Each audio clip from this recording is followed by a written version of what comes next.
2 రోజులుగా కూటమి ప్రభుత్వంలో ఉన్నటువంటి పెద్దలు కానీ ఆ పార్టీకి చెందినటువంటి ప్రతినిధులు కానీ ప్రభుత్వంలో ఉన్నటువంటి మంత్రులు కానీ మరొకసారి జగన్మోహన్ రెడ్డి గారు సాధించినటువంటి ఒక గొప్ప కార్యక్రమాన్ని ఉత్తరాంధ్ర ప్రజల తాలూకా కళ అయినటువంటి భోగాపురం ఇంటర్నేషనల్ ఎయిర్పోర్ట్ నిన్న మొదటి టెస్ట్ ఫ్లైట్ ల్యాండ్ అయినటువంటి సందర్భంలో ఆ కూటమికి సంబంధించినటువంటి నాయకులందరూ కూడా పెద్ద ఎత్తున మరొకసారి క్రెడిట్ చోరీకి తెరలేపినటువంటి పరిస్థితులు చూస్తూ ఉన్నాం. వాస్తవానికి భోగాపురం ఇంటర్నేషనల్ ఎయిర్పోర్ట్ దాని తాలూకా బ్యాక్గ్రౌండ్ కానీ దానికి సంబంధించినటువంటి భూ సమీకరణ కానీ దానికి సంబంధించినటువంటి పర్మిషన్స్ కానీ కేంద్ర ప్రభుత్వం నుంచి రావాల్సినటువంటి క్లియరెన్స్లు కానీ లేదా ప్రైవేట్ డెవలపర్ ఎవరైతే ఆ ఎయిర్పోర్ట్కి సంబంధించి జిఎంఆర్ గారు ఉన్నారో వారికి సంబంధించినటువంటి క్లియరెన్స్లు కానీ వారికి ఆ సంస్థకు సంబంధించినటువంటి ఫైనాన్షియల్ క్లోజర్స్ కానీ ఇవన్నీ ఎప్పుడు జరిగాయి, ఎలా జరిగాయి అనేటువంటిది కనీస ఆలోచన అవగాహన లేకుండా ఈరోజు మేము అధికారంలో ఉన్నాం కాబట్టి ఈ ఘనతంతా కూడా మాదే అనేటువంటి విధంగా వారు పడుతున్నటువంటి సందర్భాలు నిన్న మొన్నటి నుంచి చూస్తూ ఉన్నాం. నిన్న మా ప్రతిపక్ష నాయకులైనటువంటి మా పార్టీ సీనియర్ నాయకులు బొత్స సత్యనారాయణ గారు కూడా దీనికి సంబంధించినటువంటి కొన్ని విషయాలు మీ అందరితో కూడా మాట్లాడారు. అనేక వేదికల మీద మా పార్టీ నాయకత్వం కూడా అనేక సందర్భాల్లో మాట్లాడుతూ వచ్చింది. ఏమన్నా అంటే 2019 ఫిబ్రవరి 14వ తారీఖున చంద్రబాబు నాయుడు గారు దీనికి శంకుస్థాపన చేశారు. ఈ ఘనతంతా మాదే అని చెప్పుకుంటా ఉన్నారు. 2019 ఫిబ్రవరి 14 అంటే 2019 సాధారణ ఎన్నికలకి సరిగ్గా 25 రోజుల ముందు, అంటే మరో 25 రోజుల్లో ఎన్నికల నోటిఫికేషన్ వస్తుంది అని చెప్పి తెలిసి ఈ ప్రాంత ప్రజల్ని మరొకసారి మభ్యపెట్టాలనేటువంటి ఒక ఆలోచనతో చంద్రబాబు నాయుడు గారు చేసినటువంటి శంకుస్థాపనది. ఆ రోజు ప్రభుత్వం దగ్గర భూమి లేదు, సంబంధించినటువంటి క్లియరెన్స్లు లేవు, సంస్థకు సంబంధించినటువంటి ఫైనాన్షియల్ క్లోజర్స్ జరగలేదు. అది ఫస్ట్ ఆఫ్ ఆల్ ఈ పని చేయడానికి కావాల్సినటువంటి ల్యాండ్ ఎక్విజిషన్ ఏదైతే ఉందో ఈ ల్యాండ్ ఎక్విజిషన్ అనేటువంటిది 90% వరకు పూర్తే కాలేదు. మరి శంకుస్థాపన ఎలా చేశారు చంద్రబాబు నాయుడు గారు అంటే ఈ శంకుస్థాపన చేయడంలో చంద్రబాబు నాయుడు గారు పెద్ద దిట్ట. అది ఏ ప్రాజెక్ట్ కన్నా దానికి పర్మిషను, భూమి, కాంట్రాక్టర్ ఎవరు లేకపోయినా శంకుస్థాపన చేయడంలో చంద్రబాబు నాయుడు గారిని మించినటువంటి నాయకుడు బహుశా నాకు తెలిసి దేశ చరిత్రలో ఎవరు కూడా లేరు. ఎవరికో పుట్టినటువంటి బిడ్డకి పేరు పెట్టుకునేటువంటి రకం చంద్రబాబు నాయుడు గారు, ఈ కూటమి ప్రభుత్వం. ఇది అనేక సందర్భాల్లో గడిచినటువంటి 2 సంవత్సరాలుగా చెప్తూ వచ్చాం. సో ఇప్పటికన్నా వారి తీరు మారుతుంది, వారు చేసుకున్నటువంటి కార్యక్రమాలకు ఏదన్నా వారి పేరు పెట్టుకుంటారేమో అని చెప్పి చూసాం. కానీ పెద్దగా వారు చేసినటువంటి కార్యక్రమం లేదు, చెప్పుకోవడానికి వాళ్ళ దగ్గర వారు సాధించినటువంటి ఘనత కూడా ఏం లేదు. 2019లో జగన్మోహన్ రెడ్డి గారు ముఖ్యమంత్రి అయిన తర్వాత మొట్టమొదటిగా అసలు నిర్మాణ ఒప్పందం జిఎంఆర్ సంస్థతో జరిగినటువంటి నిర్మాణ ఒప్పందం ఫిబ్రవరి ఏప్రిల్ మధ్యలో 2020వ సంవత్సరంలో నిర్మాణ ఒప్పందం జరిగింది. 2019లో మేము అధికారంలోకి వచ్చేటువంటి సమయానికి ఈ భూసేకరణకు సంబంధించి 139 writ petitions 139 writ petitions Bhogapuram ఎయిర్పోర్ట్కి సంబంధించినటువంటి భూసేకరణ మీద మేము అధికారంలో వచ్చినటువంటి నాటికి ఉన్నాయి. దీనివల్ల కావాల్సినటువంటి డబ్బు ఇవ్వలేదని, లేదా ఎవరైతే అసైన్మెంట్ ల్యాండ్ ఓనర్స్ ఎవరైతే ఉన్నారో వారికి తగినటువంటి కాంపన్సేషన్స్ ఇవ్వలేదని, ఇలా రకరకాలుగా కొంతమంది హయ్యర్ కాంపన్సేషన్ ఎక్స్పెక్ట్ చేసిన వాళ్ళు, ఇలా రకరకాలైనటువంటి ఇష్యూస్ వీటిని అన్నిటిని కూడా అధిగమించి 2020లో నిర్మాణ ఒప్పందం జరిగిన తర్వాత అప్పటి వరకు ఏదైతే భూ స్వాధీనం చేసుకున్నామో, అంటే కాంపన్సేషన్ ఇచ్చి మనం భూ స్వాధీనం చేసుకున్నటువంటి భూ స్వాధీన పనులన్నీ కూడా 2021 మే నుంచి మొదలుపెట్టాం. ఇది అలా జరుగుతున్నటువంటి క్రమంలో మొత్తం కోర్టు కేసులన్నీ కూడా, నేను కూడా ఏప్రిల్ 2022లో మంత్రిగా ఇదే సంబంధించినటువంటి సాక్కి I&I కిందకి రాష్ట్రంలో ఎయిర్పోర్ట్స్ కానీ లేదా మిగిలినటువంటి డిపార్ట్మెంట్స్ అన్నీ కూడా స్థానికంగా ఉన్నటువంటి మంత్రిత్వ శాఖలో ఉండేవి. నవంబర్ 2022కి పూర్తిగా కోర్టు కేసులన్నీ కూడా అధిగమించి వీటన్నిటిని కూడా అధిగమించినటువంటి భూములు కూడా సేకరించి, ఈ కేసులో ఏవైతే అధిగమించి మనం భూములు సేకరించామో వీటన్నిటిని కూడా మళ్ళీ జనవరి 2023కి వీటిని అన్నిటిని కూడా స్వాధీనం చేసుకున్నటువంటి కార్యక్రమం చేస్తాం. దానికి సంబంధించినటువంటి NGT మీద కొంతమంది కేసులు వేశారు, NGTకి వెళ్ళి కేసులు వేశారు, భూముల మీద వేశారు, రకరకాలైనటువంటి ఇష్యూస్ అన్నిటిని కూడా అధిగమించి మే 3, 2023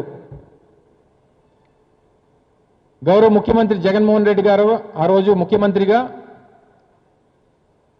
నిర్మాణం చేస్తున్నటువంటి సంస్థ GMR సంస్థ సంబంధించినటువంటి పెద్దలు మల్లికార్జునరావు గారు, ఆ సంస్థ చైర్మన్, అందరూ కూడా కలిసి మే 3, 2023న శంకుస్థాపన చేశాం. ఆ రోజు ప్రారంభమైనటువంటి పనులు నిర్విరామంగా జరుగుతూ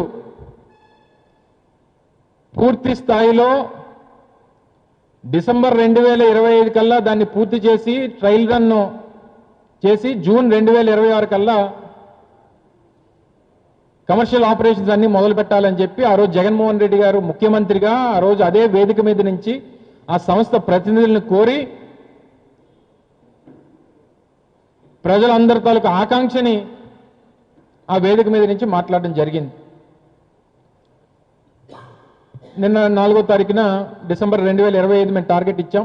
ఆ రోజు మొన్న 4వ తారీఖున మొదటి టెస్ట్ ఫ్లైట్ని కూడా ల్యాండ్ చేయడం జరిగింది. కేవలం భూసేకరణ సంబంధించినటువంటి పర్మిషన్స్ ఇవి ఒక్కటే కాదు, 4 గ్రామాలు, అక్కడ 4 గ్రామాలని రీహాబిటేట్ చేయాల్సినటువంటి పరిస్థితి వచ్చినప్పుడు వారికి కాంపన్సేషన్ 8.5 లక్షల రూపాయలు స్ట్రక్చర్కి ఇచ్చి, వారికి భూమి ఇచ్చి, వారికి అక్కడ నిర్మాణాలు చేసి, లేఅవుట్ నిర్మాణం చేసి, కావాల్సినటువంటి ఫెసిలిటీస్ అన్నీ కూడా క్రియేట్ చేసి వారందరినీ కూడా వాళ్ళకి రీహాబిటేట్ చేశాం. దానికి దాదాపు 400 నుంచి 500 కోట్ల రూపాయలు ఆ రోజు ప్రభుత్వం ఖర్చు పెట్టింది. మొత్తం 4 గ్రామాలని 2 ప్రాంతాల్లో R&R కాలనీలను నిర్మాణం చేసి అక్కడికి వాళ్ళని రీహాబిటేట్ చేయడం జరిగింది. రీహాబిటేట్ చేసినటువంటి గ్రామాలు ఒక్కసారి ఇప్పుడు పరిస్థితులు చూడండి. ఇది బొల్లింకలపాలెం. బొల్లింకలపాలెం అనేటువంటి ఒక గ్రామం ఒకప్పుడు ఇప్పుడు ఏదైతే భోగాపురం ఇంటర్నేషనల్ ఎయిర్పోర్ట్ నిర్మాణం అవుతా ఉందో ఆ ప్రాంతంలో ఉన్నటువంటి ఒక గ్రామాన్ని రీహాబిటేట్ చేసి అక్కడ ఆ గ్రామస్తులకు ఇచ్చినటువంటి కాంపన్సేషన్స్, అక్కడ క్రియేట్ చేసినటువంటి ఫెసిలిటీస్ని చేస్తే ఈరోజు అక్కడ ఒక కొత్త ఊరు మళ్ళీ ఈ రకంగా తయారైంది. ఇది ఆ గ్రామానికి సంబంధించినటువంటి ఆర్చ్. ఇది ఏరియల్ వ్యూ మొత్తం అంతా కూడా ఆ గ్రామానికి సంబంధించినటువంటి యాక్సెస్ రోడ్స్, ఇలాగా ఒక బొల్లింగలపాలెం ఒకటి మరడపాలెం అనేటువంటి ఒక గ్రామం, ఇలా 2 గ్రామాల్లో కొత్తగా ఈ 2 గ్రామాలని వారికి కావాల్సినటువంటి ఇన్ఫ్రాస్ట్రక్చర్ అంతా కూడా క్రియేట్ చేసి ఈ 4 గ్రామాల ప్రజల్ని ఈ 2 ప్రాంతాలకి షిఫ్ట్ చేసి స్ట్రక్చరల్ కాంపన్సేషన్ కానీ ల్యాండ్ కాంపన్సేషన్ కానీ వీటన్నిటిని కూడా ఆ రోజు జగన్మోహన్ రెడ్డి గారి ప్రభుత్వంలోనే చేశాం.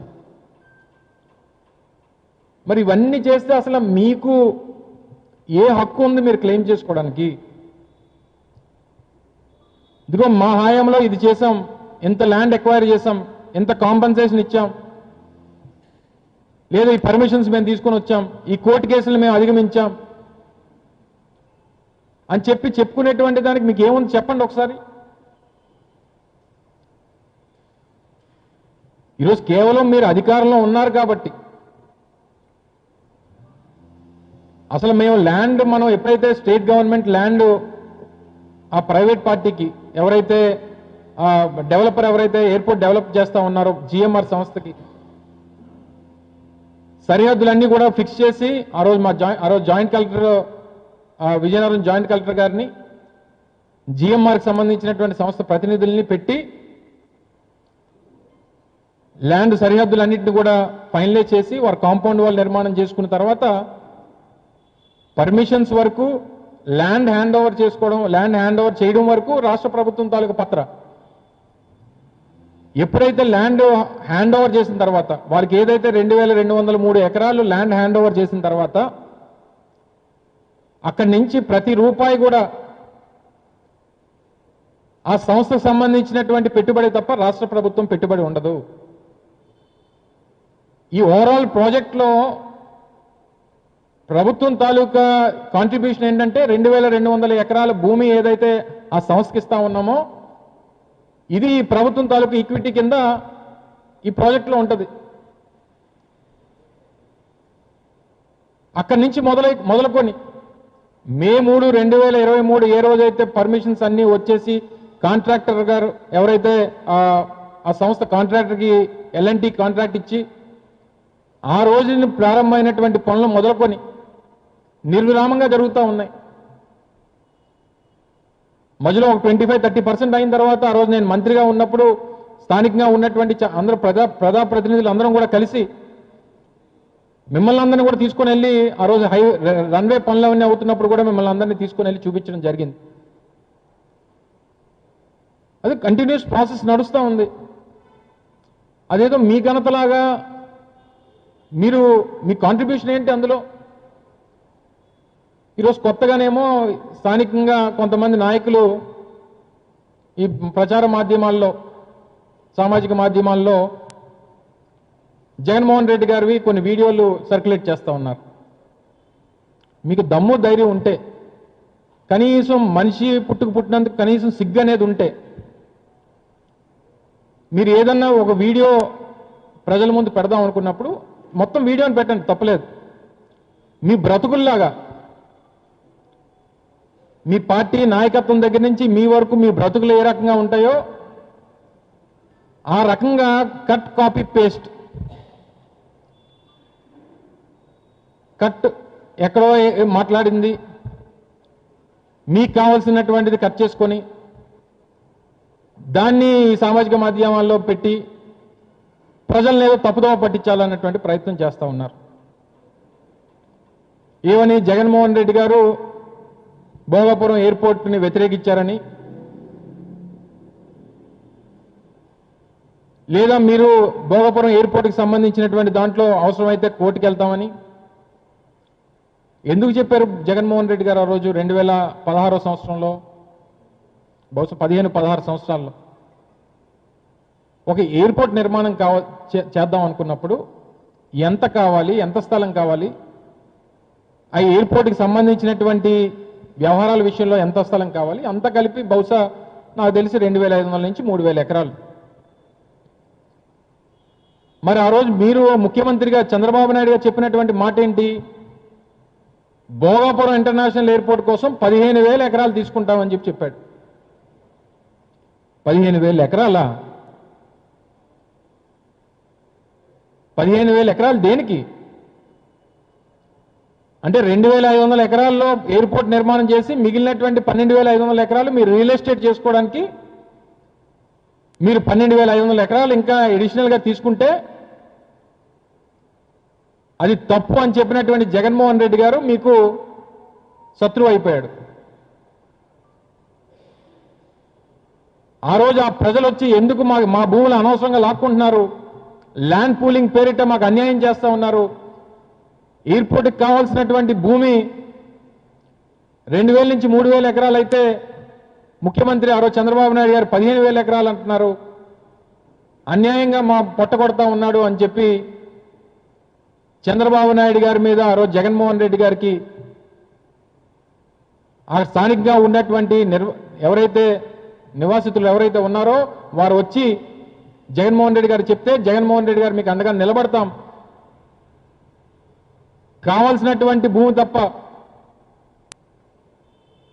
మీరు ఏదైతే ఎక్కువ భూమి తీసుకుంటారో తద్వారా ఈ ప్రాంత ప్రజలకి అన్యాయం చేస్తూ ఉన్నారనేటువంటి విషయంలో మాట్లాడినటువంటి మాటలను తీసుకుని వచ్చి అసలు ఎయిర్పోర్టే వద్దన్నారు అనేటువంటి మాటలు చెప్తా ఉన్నారు.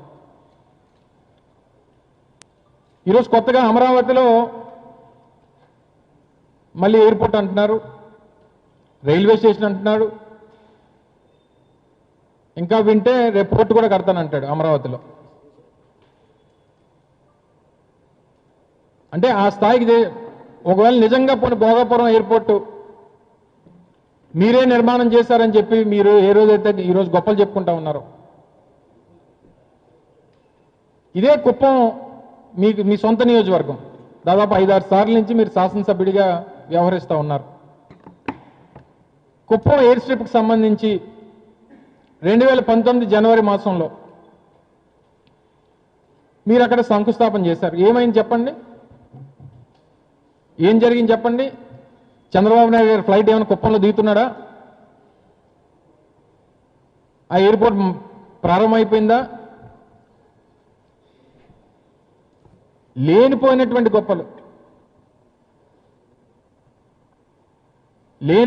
గొప్పలు చెప్పుకొని అది విజన్ అని చెప్తాడు. డాటా సెంటర్ తీసుకొస్తే అది మేమే తీసుకొచ్చామని చెప్తాడు. గ్రీన్ హైడ్రోజన్ హబ్ ఆ రోజు జగన్మోహన్ రెడ్డి గారు తీసుకొని వస్తే అది మేమే తీసుకొని వచ్చామని చెప్తారు. చివరికి భోగాపురం ఇంటర్నేషనల్ ఎయిర్పోర్ట్కి మంచి కనెక్టివిటీ విశాఖపట్నం నుంచి ఉండాలని చెప్పి ఆ రోజు గ్లోబల్ ఇన్వెస్టర్ సమిట్ విశాఖపట్నంలో జరిగితే గడ్కరీ గారిని ఆ రోజు ముఖ్య అతిథిగా ఆహ్వానించి వారితో అనౌన్స్మెంట్ చేయించి ల్యాండ్ పార్ట్ ఏదైతే ఉందో రాష్ట్ర ప్రభుత్వం భరిస్తాం, మిగిలినటువంటి ప్రాజెక్ట్ కాస్ట్ అంతా కూడా కేంద్ర ప్రభుత్వాన్ని భరించమని చెప్పి రిక్వెస్ట్ చేసి ఆ రోజు వేదిక మీదే లెటర్ రాసి గడ్కరీ గారికి ఇచ్చి ఆ వారితో అనౌన్స్ చేయించినటువంటి ఘనత ఆ రోజు జగన్మోహన్ రెడ్డి గారు. ఏమైపోయింది 6 లైన్ల హైవే విశాఖపట్నం పోర్ట్ నుంచి భోగాపురం ఇంటర్నేషనల్ ఎయిర్పోర్ట్కి? ఈ 2 సంవత్సరాల్లో మీరు సాధించిందేంటి? అధికారంలోకి వస్తే మెట్రో అంటావు, ఎయిర్పోర్ట్ అంటావు, పోర్ట్ అంటావు, చివరికి నిన్న మెట్రో గురించి కూడా ఏం జరిగిందో చూశారు. విశాఖపట్నంకి సంబంధించి మెట్రో గురించి ఫీజిబిలిటీ రిపోర్ట్ లేదు, మళ్ళీ తయారు చేసి పంపించమని చెప్పి కేంద్ర ప్రభుత్వం చెప్పింది. ఇంక ఇలా మనకి 2029 ఎన్నికల వరకు తిప్పుతాడు దీన్ని. 2029 ఎన్నికలు వస్తాయి ఫిబ్రవరిలో ఎప్పుడో, దానికి కూడా ఒక టెంకాయ కొడతాడు ఈ టెంకాయ బాబు. అక్కడేమో ఆవకాయ అంటాడు అమరావతి, ఏ ప్రాజెక్టు నడిపిస్తే ఆ ప్రాజెక్టుకి టెంకాయ నాదే అంటాడు. మంగళగిరిలో పప్పు, అమరావతిలో ఆవకాయ, ఆంధ్రాకి అప్పులోను, చంద్రబాబుకి గొప్పలోను. ఇంతకు మించి నాకు తెలిసి ఈ 2 సంవత్సరాల్లో ఏమీ నాకు తెలిసి ఆయన సాధించింది ఏమీ లేదు. ఏమనంటే విజనరీ, విజన్ అంటే జగన్మోహన్ రెడ్డి గారిది, మరి మీదేంటి భజన? భజన అంటే చంద్రబాబు, విజన్ అంటే జగన్మోహన్ రెడ్డి గారు. ఇది ఈ 2 సంవత్సరాల్లో రాష్ట్ర ప్రజలు తెలుసుకున్నది. Publicity publicity publicity. ఏదన్నా మనం సాధించి చెప్పుకోవడంలో తప్పలేదు, మనం చేసి చెప్పుకోవడంలో తప్పలేదు. చేయకుండా నేనే చేశానని చెప్పి చెప్పుకోవడంలో చంద్రబాబు నాయుడు గారిని మించినటువంటి నాయకుడు బహుశా నాకు తెలిసి ప్రపంచంలో ఉన్నాడు. దీని అంతటికీ మళ్ళీ రోజు సాయంత్రం 7 అయితే ఇంకా టీవీ ఆన్ చేసామంటే చచ్చిపోతున్నాం. భజన, విపరీతమైన భజన. పాపం జాకీర్ హుస్సేన్ గారు చనిపోయి ఎక్కడున్నాడో, ఆయన మించిపోయారు తబలా కొట్టడంలో. ఏ టీవీ పెట్టినా ఓ జాకీర్ హుస్సేన్. టీవీ పెడితే ఓడగొడుతుంటాడు, ఏబిఎన్ పెడితే ఓడగొడుతుంటాడు, ఈటీవీ పెడితే ఓడగొడుతుంటాడు. ఎవరిలో చూసినా జాకీర్ హుస్సేనే కనబడుతున్నాడు. ఇంత కొట్టి కొట్టి కొట్టి కొట్టి వీళ్ళు ఏమైపోతారని భయం వేస్తుంది నాకు. ఇంత డబ్బు కొట్టి కొట్టి కొట్టి తీరా రాష్ట్రం ఏమైపోయిందంటే మొత్తం అప్పుల పాలైపోయింది. 2 సంవత్సరాల్లో 3 లక్షల కోట్ల. వాళ్ళు నిజంగా అంటే నాకు తెలిసి బహుశా వారు కూడా చిన్న సిగ్గేసి ఉంటుంది. మనం కాదు కదా, మనం నిర్మించలేదు కదా, పర్మిషన్లు మనం కాదు కదా, భూసేకరణ మనది కాదు కదా, కాంట్రాక్టర్ని కావాల్సినటువంటి ఆ ఫెసిలిటీస్ అన్నీ మనం ఇవ్వలేదు కదా, ఇది కూడా మనం చేస్తే బాగుంటుందో బాగోదో అని చెప్పి తండ్రి కొడుకులు ఇద్దరు రాలేదు. పాపం మన రీల్స్ రామ్మోహన్ని పంపించారు. పాపం ఆయన ఏదో ఆయన ఘనతగా ఆయన ఫీల్ అయిపోతున్నాడు. ఆయన ఫ్లైట్ దిగి ఆయన ఏదో సాధించినట్టుగా విజయవాడ ఎయిర్పోర్ట్ నేను మంత్రిగా ఉన్నప్పటి నుంచి అది అలాగా తాజ్మహల్ కట్టినట్టు కడుతూనే ఉన్నారు సంవత్సరాల తరబడి. మరి మినిస్ట్రీ ఆఫ్ సివిల్ ఏవియేషన్ అంటే ఓన్లీ భోగాపురం ఇంటర్నేషనల్ ఎయిర్పోర్ట్ కాదు కదా, రాష్ట్రంలో చాలా ఎయిర్పోర్ట్లు ఉన్నాయి. అందులో ముఖ్యంగా ఈ విజయవాడ ఎయిర్పోర్టు రోజు మీ ముఖ్యమంత్రి గారు, మీ సకల శాఖ మంత్రి గారు, మీ డిప్యూటీ సీఎం గారు అందరూ దిగుతుంటారు కదా, మరి ఆ ఎయిర్పోర్ట్ ఎందుకు అవ్వలేదు 2 సంవత్సరాల్లో? ఇది కేవలం ఆ రోజు జగన్మోహన్ రెడ్డి గారు చూపించినటువంటి చొరవ, కావాల్సినటువంటి సహకారం, తేవాల్సినటువంటి పర్మిషన్స్, అధిగమించాల్సినటువంటి కోర్టు కేసులు, ఇవన్నీ అధిగమించి మన ప్రాంత వాసి అయినటువంటి జిఎంఆర్ గారు ఆయన నిర్మాణ సంస్థ కాబట్టి, ఈ ప్రాంతవాసి కాబట్టి, ఉత్తరాంధ్రవాసి కాబట్టి ఆ కమిట్మెంట్తో ఈ ప్రాంత ప్రజలు, ఈ ప్రాంత భవిష్యత్తు బాగుంటుంది అన్నటువంటి ఉద్దేశంతో నేను వారితో మాట్లాడినప్పుడు కూడా చెప్పడం జరిగింది. అంత వైబుల్ కాకపోయినా కేవలం ఈ ప్రాంతం మీద ప్రేమతో, అంటే బహుశా ఈ సంవత్సరం 2 సంవత్సరాలు 3 సంవత్సరాలు ఇబ్బంది ఉండొచ్చు, కానీ రానటువంటి కాలంలో ఈరోజు శంషాబాద్ ఎయిర్పోర్ట్ ఆ రోజు వైఎస్ రాజశేఖర రెడ్డి గారి దయ వల్ల ఈరోజు హైదరాబాద్ రూపురేఖలు ఏ రకంగా శంషాబాద్ ఎయిర్పోర్ట్ వల్ల మారినాయో, మళ్ళీ జగన్మోహన్ రెడ్డి గారు తీసుకొచ్చినటువంటి భోగాపురం ఇంటర్నేషనల్ ఎయిర్పోర్ట్ వల్ల ఉత్తరాంధ్ర రూపురేఖలు కూడా మారబోతున్నాయి అనేటువంటి విషయాన్ని వారు చెప్పడం జరిగింది. ఇది వాస్తవం కూడా. ఇంత పెద్ద ఎత్తున ఇవన్నీ కార్యక్రమాలు చేస్తే కడుపుమంట. ఈ మధ్య ఈనో కూడా దొరకట్లేదట కదా షాపుల్లో, ఎవరు చెప్తున్నారు. అది చాలా సేల్ అయిపోతుందండి, ఎక్కువ మంది తెలుగుదేశం, బీజేపీ, జనసేన వచ్చి కొనుకెళ్ళిపోతున్నారండి అని. ఎందుకు కడుపుమంట? మీరు ఏదైనా సాధించండి. 2 సంవత్సరాలు నాకు తెలిసి ఏదన్నా ఒక ప్రభుత్వం మారిన తర్వాత ఒక 6 నెలల వరకు ఎవరైనా చెప్పుకుంటాం మా కార్యక్రమం వీళ్ళు చెప్పుకుంటున్నారని. 2 సంవత్సరాలు అయిపోయింది, ఇంకా మా కార్యక్రమాలే చెప్పుకుంటే మీరెప్పుడు చేస్తారు? ఇంక మీరు సాధించింది ఏంటి? 2 సంవత్సరాలు ఏం సాధించారు చెప్పండి. దయచేసి ఇప్పటికన్నా సరే, మీరు జగన్మోహన్ రెడ్డి గారిని మెచ్చుకోవడమో, లేకపోతే జగన్మోహన్ రెడ్డి గారిని అభినందించడం, ఇవన్నీ పక్కన పెట్టాను. కనీసం వాస్తవాలు, నిజాలు అనేటువంటివి ప్రజలకి చెప్పే క్రమంలో కాస్త సిగ్గుపడి మనం చెప్పుకోరుతా ఉన్నాం. మనిషి పుట్టిన తర్వాత కొంత సిగ్గు సర్వం అనేటువంటిది ప్రతి మనిషికి అవసరం. సో ఈ ప్రభుత్వ పెద్దల్ని ఎవరికో పిల్లలు పుడితేనట ఈడు పారిపోయి హాస్పిటల్కి తండ్రి పేరు రాయించుకున్నాడట. అలా ఉంది మీ మీ మీ వాలకం. నా బిడ్డే నా బిడ్డే నా బిడ్డే అని. ఆ తల్లి చెప్పాలి కదా. సో ఈ పద్ధతి మార్చుకొని కొంచెం కొత్త సంవత్సరం కాబట్టి, పండగ వస్తుంది కాబట్టి మీకున్నటువంటి ఆ సిగ్గులేనితనాన్ని లేదా మీకున్నటువంటి ఈ మేనేజ్మెంట్ స్కిల్స్ని లేని దాన్ని ఉన్నట్టుగా ప్రచారం చేసేటువంటి మీ గొప్ప క్వాలిటీస్ని దయచేసి రేపు భోగిమంటలో కలిపేయండి. ప్రజలకు మంచి చేసేటువంటి కార్యక్రమాలు రేపు సంక్రాంతి నుంచైనా మొదలుపెట్టండి. కొత్త సంవత్సరం వచ్చింది, 5 రోజులు అయిపోయింది. కనీసం సంక్రాంతి వరకన్నా ఆ భోగిమంటలో మీ సిగ్గు శరాన్ని ఏవైతే ఉన్నాయో అలాంటి ఉండాలి మనిషికి. మనిషి జన్మ ఎత్తిన తర్వాత అనేటువంటి కొంచెం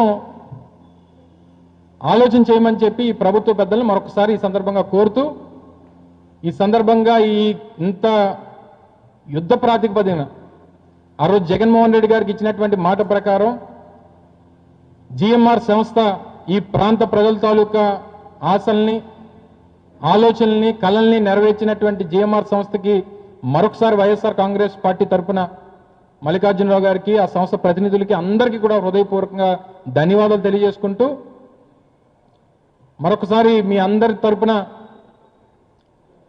జగన్మోహన్ రెడ్డి గారికి కూడా మా తరఫున ఈ గొప్ప కార్యక్రమాన్ని ఈ ప్రాంతానికి అందించి ఈ ప్రాంత ప్రజల తాలూకు కళను నెరవేర్చినటువంటి జగన్మోహన్ రెడ్డి గారికి కూడా హృదయపూర్వకంగా అభినందనలు తెలియజేసుకుంటా ఉన్నాను. Thank you.